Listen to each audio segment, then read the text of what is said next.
বন্ধুরা তোমরা তো অনেক রকমেরই কচুর তরকারি কিংবা রেসিপি করে খাও নানান ধরনের, কিন্তু আমি আজকে একটা গাঠি কচুর একটা অন্যরকম রেসিপি করে দেখাবো। এটা আমার শাশুড়ি মায়ের হাতে রেসিপি, খুবই ভালো হয় খেতে। আমি এই রেসিপিটা পুরো থাকলে এক থালা ভাত খেয়ে নিই এই রেসিপিটা। এখানে রেসিপির জন্য 500 গ্রাম কচু নিয়েছি। এই কচুগুলোকে প্রথমেই আমি কেটে নেব।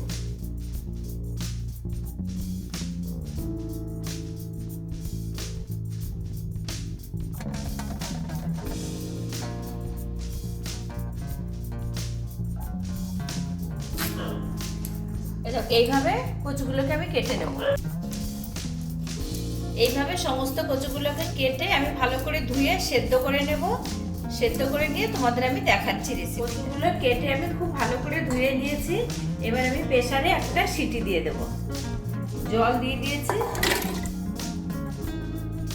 কি সুন্দর কচুগুলো সেদ্ধ করে নিয়েছি। আমি প্রেসারে সেদ্ধ করেছি, মাত্র একটা সিটি দিয়েছি, তাই কতটা সুন্দর সেদ্ধ হয়ে গেছে দেখো। এবার আমি কচুর জন্য একটা মশলা তৈরি করে নেব। সামান্য উপকরণ দিয়ে এত সুন্দর একটা টেস্টি রেসিপি হয়। আমি মশলাটা করব। এই দেখো, এবার দুটো মাঝারি সাইজের পেঁয়াজ কুচিয়ে নিয়েছি আর দুটো মাঝারি সাইজের টমেটো কুচিয়ে নিয়েছি, আর এখানে 4টে কাঁচা লঙ্কা। এইটাই হচ্ছে কচুর মশলা। আমি মিক্সিতে এগুলো সব একসাথে পেস্ট করে নেব।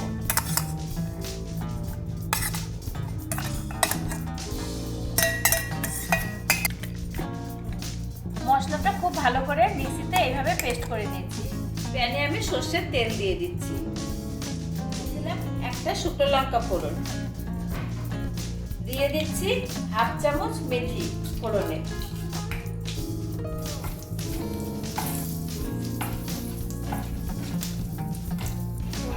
ফোড়নটা খুব ভালো মতো হয়ে গেছে। এবার আমি মিক্সিতে পেস্ট করা মশলাটা দিয়ে দিচ্ছি।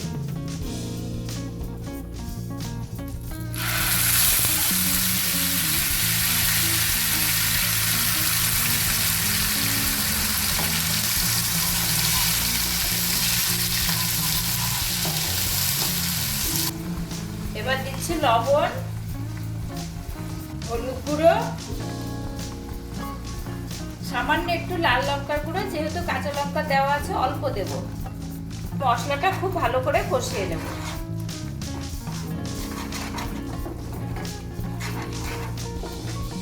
দেখো মশলাটা খুব ভালো করে আমি কষিয়ে নিয়েছি। এবার আমি সেদ্ধ করা কচুটা দিয়ে দেব মশলার মধ্যে।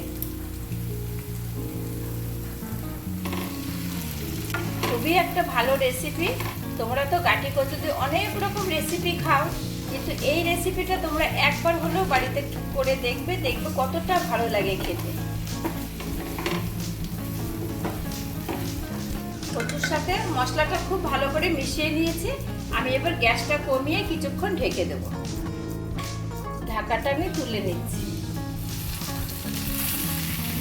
এইভাবে আমি একদম ঢেকে দিয়ে মশলার সাথে কচুটা খুব ভালো করে নেড়ে নেড়ে ভেজে নেব। আমি আর একটুখানি ঢেকে দেব। এবার আমি ঢাকনাটা তুলে নিচ্ছি। আমার রেসিপিটা পুরোপুরি রেডি হয়ে গেছে। এবার আমি একটা পাত্রে নামিয়ে নেব।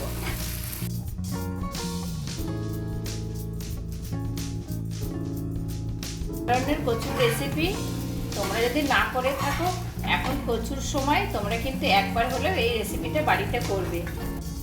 কচু দিয়েও যে এত সুন্দর একটা রেসিপি হয়, দেখলে তো আমি কিভাবে বানালাম।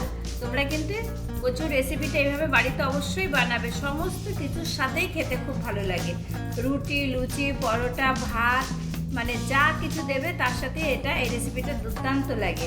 আমার এই রেসিপিটা তোমাদের কেমন লাগলো অবশ্যই জানিও, আর আমার চ্যানেলটা তোমরা অবশ্যই সাবস্ক্রাইব করে দিও।